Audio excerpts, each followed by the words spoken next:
ఓం నమ శివాయ. నా పేరు పాండురంగారావు. రుద్రాక్ష 20 ముఖములు కలిగిన రుద్రాక్ష. ఈ రుద్రాక్ష బ్రహ్మస్వరూపం. త్రిజుటి రుద్రాక్ష అని 3 రుద్రాక్షలు కలిసిన రుద్రాక్ష ఉంటుంది. అది ఎంత శక్తివంతమైందో దానికంటే శక్తివంతమైంది డైరెక్ట్ గా బ్రహ్మస్వరూపమైనటువంటి ఈ రుద్రాక్ష 20 ముఖములు. ఈ 20 ముఖములు కలిగిన రుద్రాక్ష ఇది పూజలో పెట్టవచ్చు. రియల్ ఎస్టేట్ రంగానికి అది చాలా గొప్ప రుద్రాక్ష. శత్రు దోషాలకి శత్రు భయాలు లేకుండా ఉంటుంది. ఈ రుద్రాక్ష ఉన్న స్థితి నుంచి ఉన్నతంగా ఎదగడానికి, వ్యాపార అభివృద్ధికి, అనేక రంగాల్లో అభివృద్ధి కాంచేటువంటి వాళ్ళకి ఇది ఒక అద్భుతమైన రుద్రాక్ష. ఇది పూజలో పెట్టవచ్చు, ధరించవచ్చు.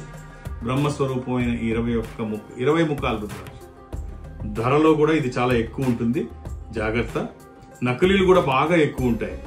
ఇక మీరే రుద్రాక్ష ధరించాలి అని మీరు అనుకుంటున్నారా? నన్ను డైరెక్ట్ గా సంప్రదించాలనుకుంటే ఈ నంబర్లో నన్ను సంప్రదించండి. వేద గణితం శ్రీ పాండురంగారావు గారు డేట్ ఆఫ్ బర్త్ చెప్పంగానే ఆ చక్రం వేయటం కానీ అది కానీ కొన్ని సెకండ్స్లో జరిగిపోయేటువంటి ఓ ప్రక్రియ. అలాంటి వారు మనకి ఇప్పుడు ప్రస్తుతం ఒక్క పాండురంగారావు గారే ఉన్నారేమో అని నాకు అనిపిస్తోంది.